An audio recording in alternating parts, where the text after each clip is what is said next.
Bonjour tout le monde, bienvenue sur Via Albin, je vous remercie pour votre fidélité. En direct ici du salon de La Chiota, les Nauticales 2025. On est à bord d'un bateau exceptionnel qui est certainement un des must-see de ce salon. C'est un Pardo, c'est le 52 GT. On fait la visite ensemble.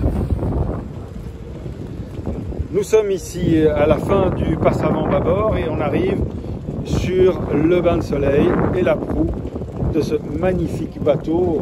J'aime bien dire navire dans ce genre de cas parce qu'il a quelque chose que j'adore, c'est le pare-brise négatif. Alors on en profite pour découvrir le bain de soleil et puis alors tout cet espace ici avec ce deck que je trouve magnifique dans le sens où vous voyez ici que les joints sont grisés, c'est pas noir et ça apporte un cachet fou à ce plan de pont ici, à ces passes avant, c'est superbe. Alors pas de balcon, rien du tout, un bateau complètement ouvert, donc un bateau ici qui n'est pas un bateau, je dirais, de location, hein, ou alors pour vraiment des adultes, parce que assurer la sécurité ici c'est compliqué. Donc c'est vraiment un bateau qui est quand même destiné à un public averti. On voit tout l'équipement, radar, TV, VHF, etc. là au-dessus, donc il est très bien équipé. Comme sur le voisin qu'on visitait tout à l'heure, il y a cette ouverture ici qu'on pourrait apercevoir dans la baie mouillage qui permet de sortir alors le davier. Et bien entendu, les taquets escamotables, cette pureté de la ligne et de l'œil chez Pardo, ça c'est vraiment quelque chose qui est une signature graphique magnifique. Une main pour soi, une main pour le bateau. On a les mains courantes évidemment tout le long de la descente en deux marches de ce passe avant. Et là on arrive vraiment sur un passe avant encastré qui nous amène sur l'espace arrière avec un cockpit complètement ouvert, donc une vie sur la mer, hein, complètement. Des frigo-box ici, table escamotable bien entendu. Un peu comme on a sur les catamarans, on a ici encore des assises de part et d'autre de la timonerie. Porte coulissante. Une casquette fixe ici avec une toile d'ombrage pour le cockpit qui est déployable là. Et de nouveau une circulation qui se fait sans la moindre entrave, piste de quai. On débarque alors sur la plateforme de bain qui est hydraulique évidemment et elle peut se mettre à l'eau très facilement. Et là on voit bien ici le sursaut de ce bain de soleil arrière qui donne l'impression, si la plateforme de bain est immergée, alors d'être vraiment presque en mer. Allez, on rentre. La timonerie nous accueille avec ici une armoire télescopique, mais ce qui est très sympathique, c'est ce qu'il y a de l'autre côté, la cave à vin, qui se trouve donc dans un accès partagé entre le carré et le cockpit. Carré, vous avez un fauteuil biplace ici, un canapé 2 places, au-dessus la télévision pop-up, une grande banquette de poste de bar, avec les commandes Volvo, qui sont des 800 IPS, joystick, double commande avec tout ce qui va être le single lever, le trim assist, le docking, etc. Les deux écrans Garmin, puisque Volvo et Garmin travaillent de concert maintenant, avec la duplication des informations moteurs sur les écrans. D'ailleurs, je ne vois pas ici d'ailleurs les commandes moteurs Volvo, donc elles sont directement sur les deux grands écrans. On a la VHF évidemment, on a le pilote automatique, tout ce bateau est complet. Décalé sur bâbord de ce poste de bar, on a alors la descente vers la cuisine. La descente vers la cuisine se fait par un véritable escalier. Les marches ne sont pas ajourées. Vous avez alors frigo, tous les tiroirs dans lesquels on va trouver notamment un lave-vaisselle. Un énorme plan de travail ici. C'est souvent quelque chose qu'on néglige dans les bateaux, les plans de travail, mais à partir du moment où on a un bateau dans lequel on souhaite séjourner, c'est indispensable d'avoir une vraie cuisine. Les équipets haut ici au-dessus de la fenêtre de coque, le four à micro-ondes, double évier, tac de cuisson, et cette belle rampe qui remonte alors vers le salon du carré.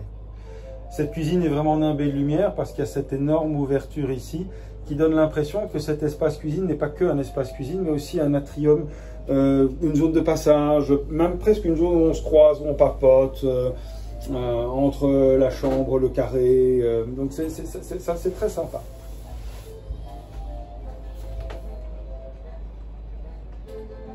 Alors pour vous donner une idée de la profondeur ici, je vais vous montrer le carré qui se trouve là et l'énorme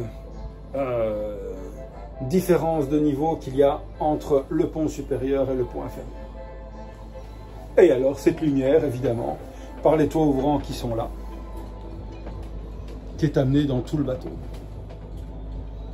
Dans cette descente, on a également le panneau de contrôle. Alors c'est probablement le saint des saints, cette cabine propriétaire, avec une gigantesque fenêtre de coque bâbord, dupliquée quasiment à tribord. Elle est un peu plus petite ici. Un lit qui est légèrement désaxé par rapport à l'axe longitudinal du bateau parce qu'il est collé, sa tête de lit, contre la carène au niveau de la proue, donc il est un peu décalé, mais il flotte comme ça vraiment sur cet éclairage indirect, ainsi que tout le mobilier qui semble flotter, avec une ligne de mobilier très épurée, très simple, avec ces petits boutons d'ouverture. On a ici un miroir quasiment de plein pied, un autre miroir qui se trouve sur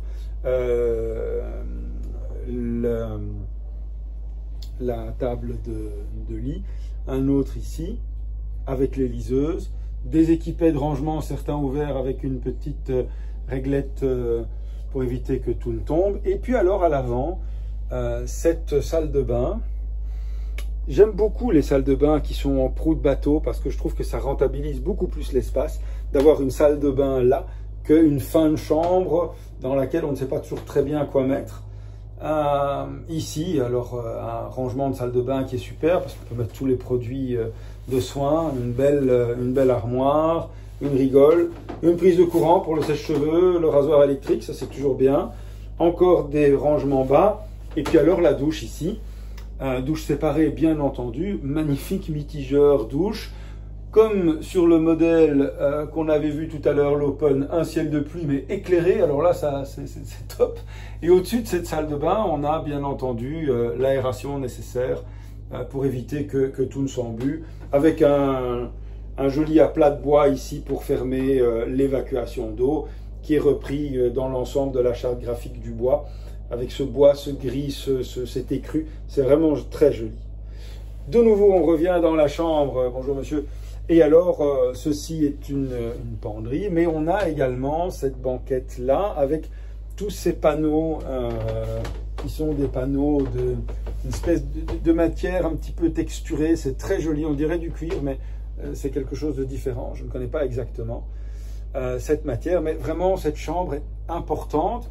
Ici, on est dans une configuration un peu plus cosy, mais il y a moyen évidemment d'ouvrir là et d'avoir la lumière qui vient du bain de soleil avant.